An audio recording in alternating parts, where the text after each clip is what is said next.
오늘 여호수아 24장 1절부터 13절 말씀을 가지고 진실한 믿음의 고백이라는 제목으로 여러분과 함께 말씀을 나눌 때 하나님의 크신 은혜가 우리 온라인과 현장에 있는 분들에게 충만하게 되기를 주의 이름으로 축복합니다. 여러분, 인류 역사상에 가장 널리 읽히고 가장 영향을 끼친 책이 무엇이냐라고 물으면 여러분 뭐라고 보통 대답할 것 같습니까? 여러분들이 알고 있는 좋은 책들이 많이 있을지 모르겠지만 가장 많이 읽고 가장 널리 읽힌 책 하나를 꼽으라고 하면 성경을 빼놓을 수가 없습니다. 그리고 성경만큼요 다양한 언어로 번역되어지고 많은 출판을 이룬 책이 없어요.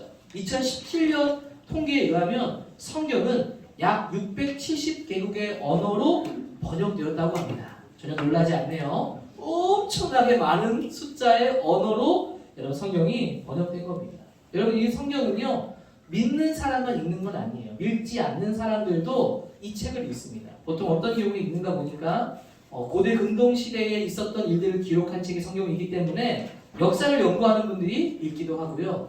때로는 삶의 교훈과 좋은 것들을 가르쳐준다는 좋은 가르침의 목적으로 이 성경을 읽기도 합니다. 근데 여러분, 하나님을 믿지 않는 사람이 성경을 읽는 것들은 어떤 교훈과 교육의 목적이 있을 수 있지만 우리 그리스도인들 같은 경우에 성경을 어떻게 보아야 할까? 어떻게 보아야 할까요? 성경을 우리는 일반 사람들은 그냥 책으로 보지만 우리는 성경을 그냥 사람이 기록한 것이 아니라 하나님의 말씀으로 본다라는 겁니다. 그래서 굉장히 특별한 책으로 그리스도인들은 여깁니다. 그 성경을 그래서 읽지요. 근데 읽는데 이런 의문점들이 많이 있을 거라고 생각합니다. 그 중에 좀 큰 의문점 중에 또 하나는 뭐냐면 여러분, 하나님께서 성경을 기록하게 창세기 1장 1절 말씀을 보시면 이렇게 말씀을 하죠. 태초에 하나님이 천지를 창조하시니라 라고 말씀합니다. 여러분, 이게 좀 이상하게 다가오진 않나요? 왜 이상하게 다가올까요? 성경은 누구의 말씀이라고 얘기했죠? 하나님의 말씀으로 우리가 여기고 봅니다. 그러면 하나님이 말씀하신 거기 때문에 이렇게 말해야 좀 우리에게 제대로 들리는 거 아닐까 싶어요. 어떻게 들리는가 하면 태초에 하나님이 천지를 창조하셨다가 아니라 태초의 천지를 내가 창조하였다. 마치 하나님의 말씀이니까 내가 이런 말들이 들어가야 좀 뭔가 자연스러울 것 같은데 마치 3인칭으로 지칭을 하며 마치 하나님은 관련 없는 듯 남 이야기 하듯이 하는 이야기를 성경의 곳곳에 볼 수 있습니다. 여러분, 이것을 우리는 어떻게 보아야 할까요? 이 질문의 답은 여러분 간단합니다. 왜 그렇습니까? 성경은 하나님의 말씀이에요. 그런데 이것은 누가 기록했기 때문에 그런 거예요? 인간이 기록한 책이기 때문에 그렇습니다. 여러분, 성경의 저자는 혹시 몇 명인지 알고 계신가요? 대략 약 40명의 저자가 성경을 기록했어요. 수많은 사람들이 기록을 했죠. 여러분, 성경은 기록된 기간이 혹시 얼마나 되는지 알고 계신가요? 약 1500년, 1600년의 기간 동안에 기록된 성경이 66권의 말씀입니다. 오랜 시간의 신학적 연구와 논의를 거쳐오면서 오늘날 우리가 보는 형태로 성경이 오게 된 거예요. 그래서 성경은 하나님의 말씀이지만 인간이 기록했다라는 것을 우리가 기억할 필요가 있습니다. 마치 여러분, 성경은 인간이 기록했으니까 하나님이 이렇게 말씀하셨던 것을 직통으로 듣고 그대로 다다다다닥 쓴 것이 아닙니다. 어떻게 썼는가 하면 인간 저자가 성령의 영감을 받아서 성령의 감동을 받아서 자신의 경험과 자신의 또 배웠던 모든 것들을 통틀어서 경험한 하나님을 성경에 여러분 기록한 겁니다. 그래서 성경을 읽다 보면 마치 이 성경을 쓴 인간의 생각이 들어간 것처럼 보이는 것들이 많이 있죠. 그 사람의 의견인 것처럼 보는 것들도 많이 있습니다. 그런 경험과 문화가 담겨져 있는 것이 성경의 말씀이라는 거예요. 여러분, 하나님께서는 그냥 직통으로 하나님의 그 뜻을 그대로 가르쳐 주시지 왜 인간의 문화와 인간의 상황 속에서 말씀들을 여러분 주신 걸까요? 그 이유는 바로 우리가 성경 말씀이 어떤 말씀인지를 이해하기 쉽도록 가르쳐 주신 겁니다. 만약 여러분 하나님이 이해하는 수준에서 천국을 하나님 나라를 기준으로 성경을 기록하게 했으면 이해할 수 있을까요? 마치 이런 거죠. 하나님이 사는 세계와 우리가 사는 어떤 세상은 차원이 좀 다를 수 있다는 거예요. 마치 동물과 인간이 사는 차원이 다른 것처럼. 여러분, 동물에게요 아무리 돈이 좋고 황금이 좋다고 얘기한들 알아들을까요? 알아듣지 못하죠. 그저 먹을 것을 주면 좋아하는 정도밖에 되지 않습니다. 마찬가지로 이 예수님의 부활을 통해 이루신 그 하나님 나라, 여러분 예수님의 부활의 몸 아시죠? 여러분 그 부활의 몸이요 장차 우리가 얻게 될 부활의 몸입니다. 여러분 예수님께서 죽으시고 부활하셔서 살아나셨잖아요. 그 부활의 몸이 어떤 몸이셨나요? 죽었다가 살아났기 때문에 마치 육체는 없는 영혼만 있는 몸이었나요? 아니었습니다. 예수님은 온전한 육신을 가지고 부활하셨어요. 그래서 배고픔을 느끼기도 하고 부활한 이후에 허기진 배를 채우기도 하셨어요. 근데 또 놀라운 건 뭔지 아세요? 제자들이 물을 다 걸어 잠그고 모여서 회의하고 기도하고 있는데 예수님이 그 자리에 나타나신 겁니다. 어떻게 나타나신 걸까요? 잘은 모르겠지만 벽을 뚫고 들어오신 것 같아요. 여러분 또 어떨 때는요 예수님이 부활하신 이후에 길을 걷던 두 명의 제자들과 만났는데 그 제자들이 예수님을 알아보지 못해요. 예수님이 누군지 알고 있는데 한순간에 알아보지 못하다가 나중에 알아채기 시작하자 예수님이 사라져 버리십니다. 그러니까 예수님께서 부활하신 그 몸, 그것들을 우리에게 그대로 설명한다면 이해할 수 있을까요? 이해할 수 없는 겁니다. 그러니까 성경은 하나님께서 우리가 이해할 수 있도록 인간에게 적게 하셨고 인간의 문화와 그 시대의 상황을 따라서 성경을 기록하게 한 겁니다. 그래서 그걸 통해서 우리가 하나님의 말씀을 이해하고 우리의 수준에서 우리의 시대와 상황에 맞게 그 말씀을 이해하는 거죠. 성경을 그래서 제대로 이해하고 제대로 해석을 하려면 그 성경에 쓰여진 시대와 문화와 저자가 어떤 사람인지를 잘 알아야 제대로 된 성경을 해석하고 하나님을 제대로 알 수 있습니다. 근데 문제는 이런 생각이 드는 거예요. 성경은 인간이 기록한 것이기 때문에 오류가 있지 않을까? 틀린 것 좀 있지 않을까? 여러분 성경의 원문이 지금까지 존재할까요? 존재하지 않을까요? 처음 쓰여진 성경. 그게 지금도 존재한다? 안 한다? 이미 다 써졌던 그 종이는 썩어서 없어지고 말 겁니다.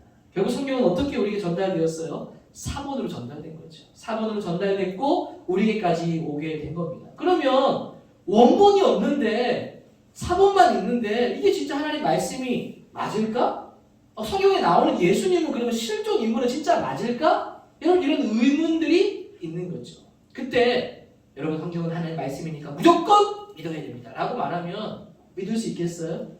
이거 좀 약간 거짓말일 수도 있을 것 같은데 성경은 인간이 기록했기 때문에 실수가 있을 것 같은데 하고 무작정 믿으라고 하면 여러분 의심이 될 겁니다.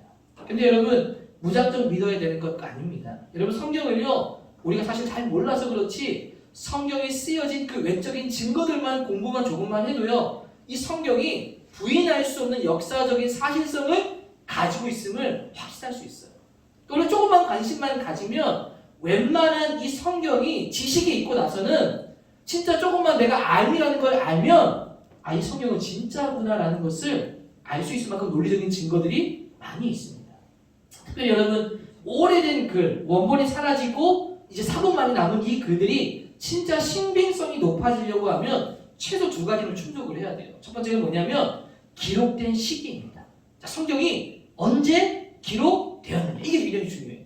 여러분 왜 그럴까요? 역사적인 기록이 어떤 사건이 일어났는데 한참 뒤에 기록되어졌다. 여러분 그러면 그 말은 진실에 가까울까요? 아니면 거짓말이 많이 섞이게 될까요? 여러분 예를 들면 이런 거예요. 제가 죽었어요. 슬프죠? 안 슬퍼요? 내가 죽었어. 근데 나에 대한 기록이 1000년 뒤에 쓰여졌어요. 자, 그 글은 신뢰할 만할까요? 신뢰하지 못할까요? 신뢰하지 못하죠. 왜요? 말로만 전해진 것, 구전으로만 전해진 건요 뭔가 추가되고 소문이 들어가고 막 허풍되고 나중에 제가요 저 위에는 하나님 좀 돼 있을지도 모르고 저 악독한 사람이 되어서 1000년 뒤에 기록이 될지도 모르겠어요.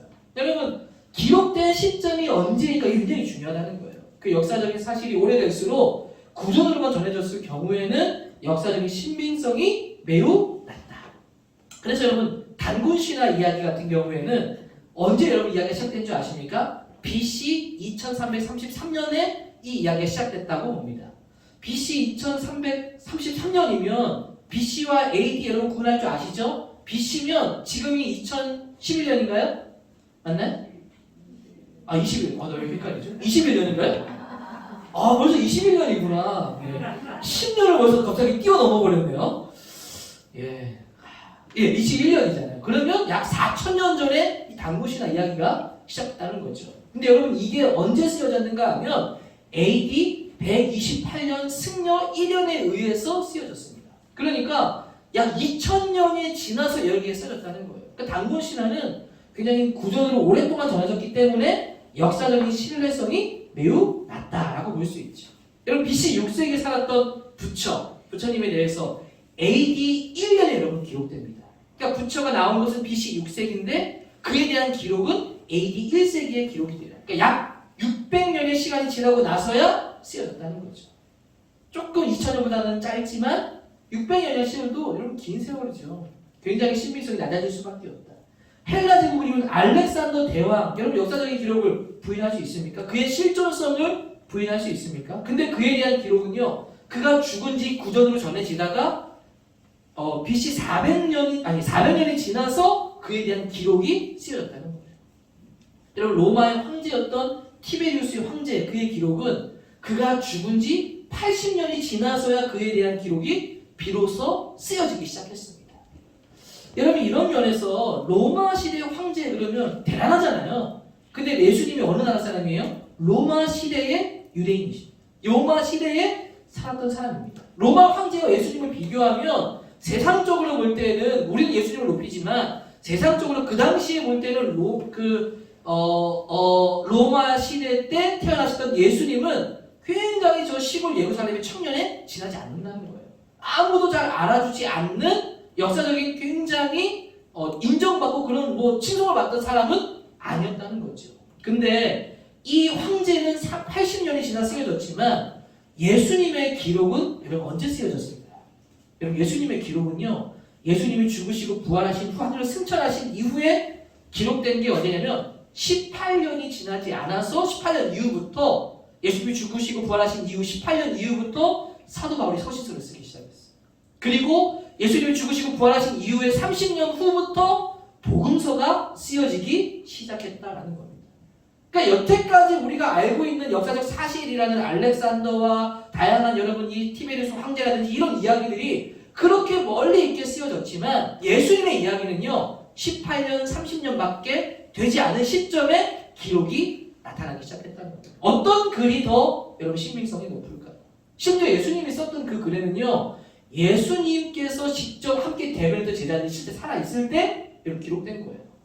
그러니까 실제로 그 예수님을 경험한 사람들이 있을 때 기록된 기간에 쓰여졌다라는 겁니다. 가장 짧은 구전의 전승의 기간을 가졌다는 거죠.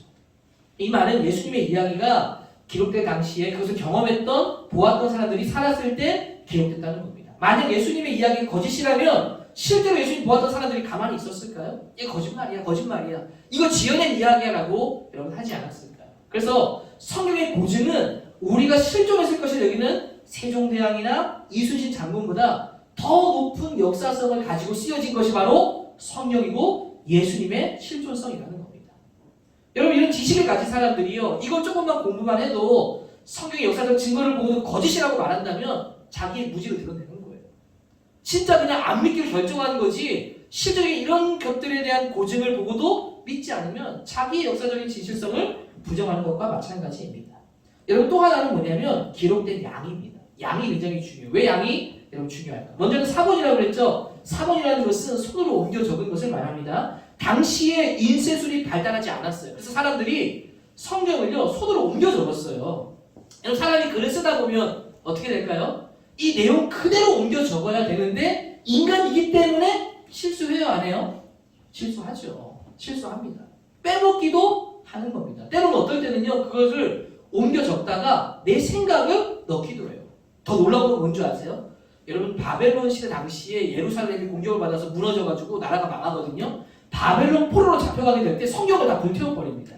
그 성경을 어떻게 남기게 된 줄 아세요? 성경을 그때 당시 유대인들이 암송을 해가지고 적었다는 거예요. 고맙네요. 놀라준 사람이 있었어. 여러분들은 성경 66권을 그냥 다 그냥 그죠? 줄줄줄줄 하기 때문에 여러분 암송해서 적었다니까요. 너무 놀라운 일이죠. 그런데 실수가 있지 않을까? 이런 생각이 여러분 듭니다. 그때 이 사본들이 원본에 가까우려고 하면 뭐가 많아야 될까요? 사본이 많아야 돼요. 대조할 수 있는 사본이 하나밖에 없다. 그러면 두 개 중에 비교하다 보니까 어떤 게 진실인지 알 수 없죠. 세 개밖에 없다. 이 셋 중에 어떤 것인지에 대해서 좀 더 신빙성이 올라가겠죠. 사본이 많으면 원본에 더 가깝게 해석할 가능성이 올라가는 겁니다. 그러니까 사본이 많을수록 이 성경이, 이 글들이 진짜 책의 가능성이, 역사적인 신빙성이 높을 가능성이 매우 높다는 거죠. 여러분, 그래서 자세히 보시면 아리스토텔레스 같은 경우에 시약이라는 글을 썼는데 그게 사본 5개랍니다. 플라톤이 쓴 글이 테아이 테토스라는 글이 15개의 세본이 있고요. 그나마 좀 많은 사본을 가지고 있는 게 호모가 쓴 일리아드, 그 트로이 목마와 같은 이야기들을 담고 있는, 여러분 그 내용이 사본이 653개라는 거예요. 여러분이 트로이에 대한 이야기에 대해서 아무도 부정한 사람은 거의 없어요. 잘 받아들이고 있죠. 그런데 여러분, 그럼 성경의 사본은 몇 개일까요? 여러분, 호모의 일리아드가 사본이 653개라도 그걸 받아들이고 있는데 성경의 사본은요, 구약이요 5,000개입니다. 안 놀라네요. 신약은요 25,000개입니다. 고맙습니다. 엄청나게 신빙성이 높다는 거예요. 가장 원본에 가깝게 번역될 수밖에 없는 것이 성경이라는 겁니다. 이 일리아드보다 무려 8,000배 이상이나 신뢰도가 높다. 신약 같은 경우에 그렇다는 겁니다. 여러분, 과연 이런 성경의 내용을 여러분 부인할 수 있을까요? 나중에 기회가 되면요, 성경 속에 나오는 기적도요, 논리적인 증명이 가능합니다.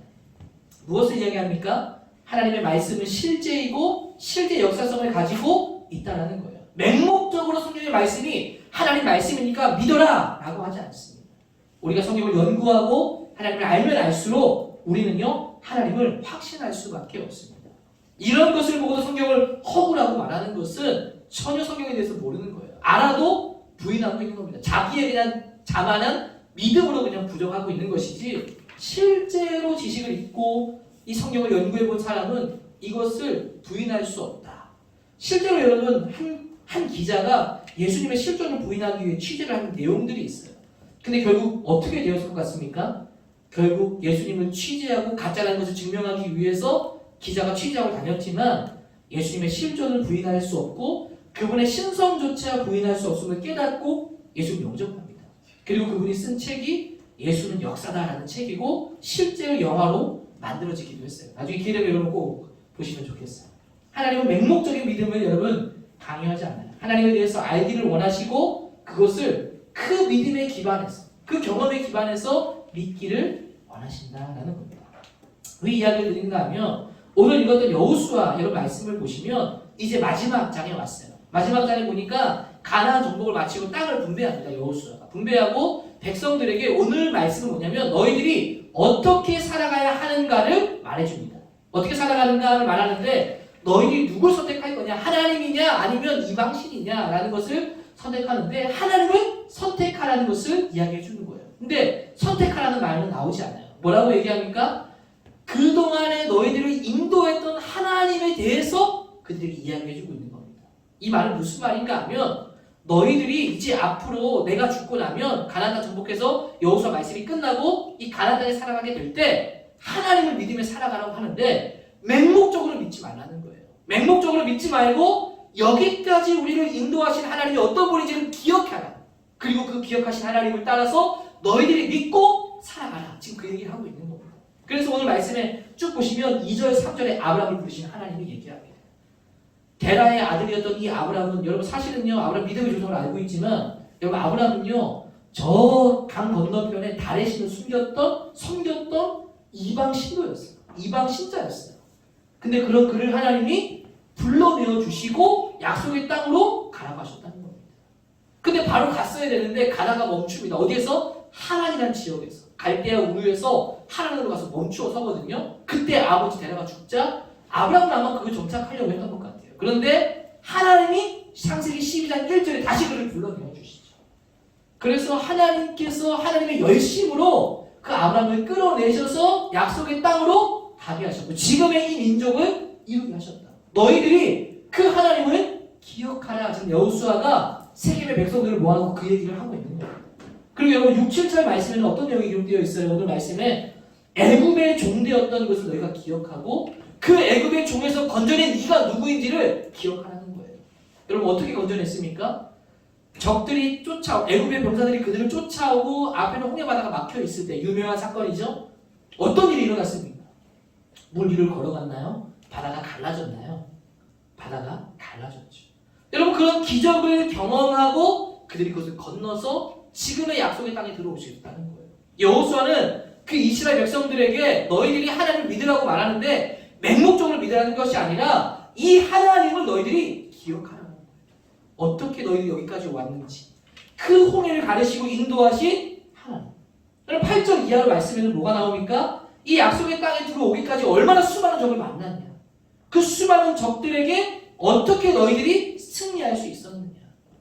하나님이 기적을 때로 베풀어주지 않았지만 자기들이 승리한 것 같지만 사실은요 그들과 싸울 수 있는 용기 주시는 건 하나님이십니다. 그들과 싸울 수 있는 지략을 주시는 건 하나님이십니다. 그들과 싸워서 이길 수 있도록 환경과 여건과 조건을 허락해 주신 분이 하나님이시라는 겁니다.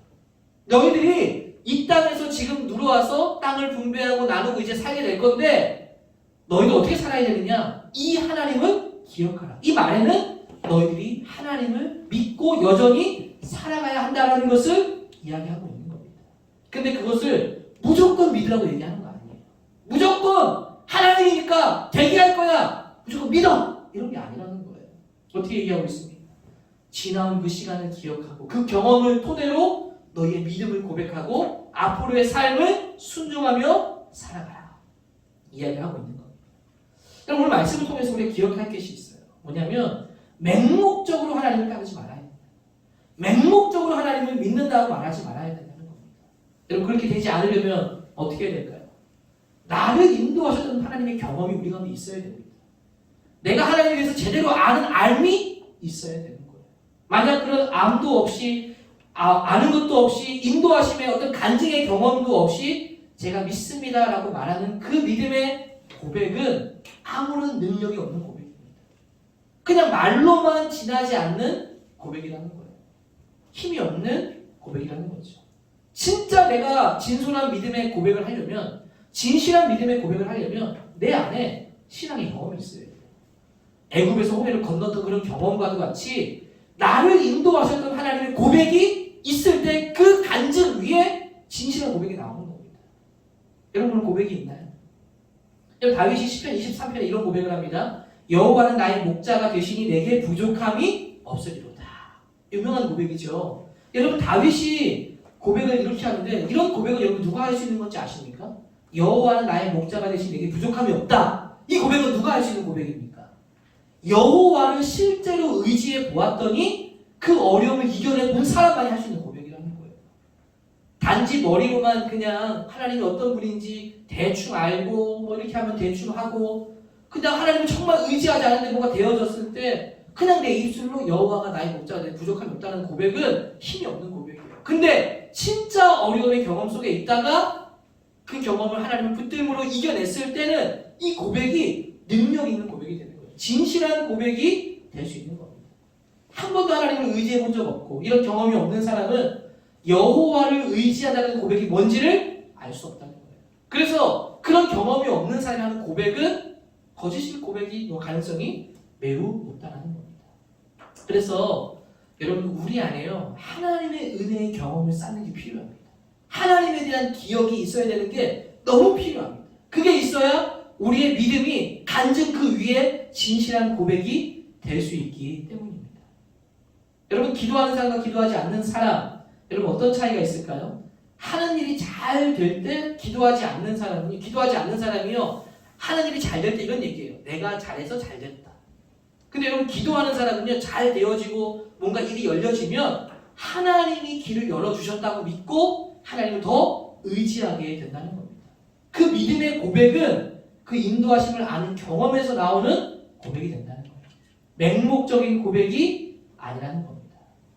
그래서 여러분 하나님에 대해서 알아야 될 뿐만 아니라 하나님한테 질문도 하고 공부도 해야 되지만 나도 하나님을 위해서 선택과 결정을 해 나가야 돼요. 그런 경험들이 쌓일 때 진짜 내 마음에서 그런 고백이 나오는 줄로 믿습니다. 저는 오늘 말씀을 통해서 여러분 만약 지나온 세월들 돌아봤을 때 하나님의 인도하신 여러분 간증과 고백이 있습니까? 라고 물었는데 나는 기억나는 게 잘 없어요. 그러면 여러분들의 신앙의 고백은 굉장히 모래 위에 쌓은 고백이라는 겁니다. 그럼 어떻게 해야 되느냐? 이제라도 그 그 신앙의 간증과 고백들을 쌓아나가는 삶이 되어요. 그러한 삶을 치열하게 선택하고 하나님을 선택하고 쌓아가는 삶이 되어야 돼요. 오늘 여러분 이런 선택하는 것, 주일날 예배 오고 안 오고 큰 건 아니지만 어떤 경우에는요, 내가 학원도 포기하고 공부해야 될 시간도 포기하고 온 사람이 있을 수 있어요. 그런 게 내 간증이 되는 거예요. 하나님을 위해 내가 살겠다라는 간증의 고백이, 그 고백 위에 내가 믿습니다라는 고백을 할 때 그 고백이 든든한 고백이 되는 거예요. 여러분 이 땅에서요, 살면서 치열하게 여러분 신앙의 결단을 쌓게 되기를 바랍니다. 아브라함도 불렀을 때요, 얼마나 두려웠겠어요. 갈 바를 모르고 따라가지 않습니까? 근데 아브라함이 그 갈 바를 모르지만 하나님 가게 하셨고 약속의 땅에 갔습니다. 그리고 하나님의 은혜를 경험하고 수많은 민족을 거느리는, 수많은 민족의 자손들을 보게 되는 은혜를 누리게 되었던 것이죠. 때로는 우리의 길이 신앙을 선택할 때 두려움이 있죠. 근데 하나님을 의지하시면 하나님 그것을 이겨내게 하시고 경험하면 할수록 우리의 믿음의 고백은 진실한 믿음의 고백이 되는 줄로 믿습니다. 여러분, 여러분의 삶이 맹목적인 믿음이 되지 않았으면 좋겠어요. 신앙의 간증이 있는 삶이 되었으면 좋겠습니다. 나를 붙들어주신 하나님, 그런 하나님들이 나의 경험들이 많아지게 되어서 간증이 좀 많아졌으면 좋겠습니다. 목사님 목회자가 될 때 제 나름대로의 간증이 있어요. 내가 어려울 때 내 나름대로의 내 삶에 지나왔던 때 하나님 나를 도와주시고 붙들어줬던 기억이 저에게 있습니다. 진짜 어려울 때요, 그 기억이요 나를 다시 붙들어 주더라고요. 그리고 진짜 믿음의 고백을 하나님 내가 믿습니다라는 그 고백에 힘이 있게 되어지는 겁니다. 여러분 계속해서 여러분의 삶이 신앙 속에서, 신앙의 경험 속에서 나오는 고백이 되기를 주의 이름으로 축복합니다. 간증이 없으면, 체험이 없으면 죽은 믿음이에요. 맹목적인 믿음에 지나지 않습니다. 앞으로 나를 향한 신앙의 경험들이 많아지고 하나님도 알아가고 그 경험과 참 깨달음 속에서 믿음을 고백하는 우리 모든 고등학생 되기를 주의 이름으로 축복합니다. 축복합니다. 우리 같이 한번 말씀을 기억하면서 한번 기도하면 좋겠습니다.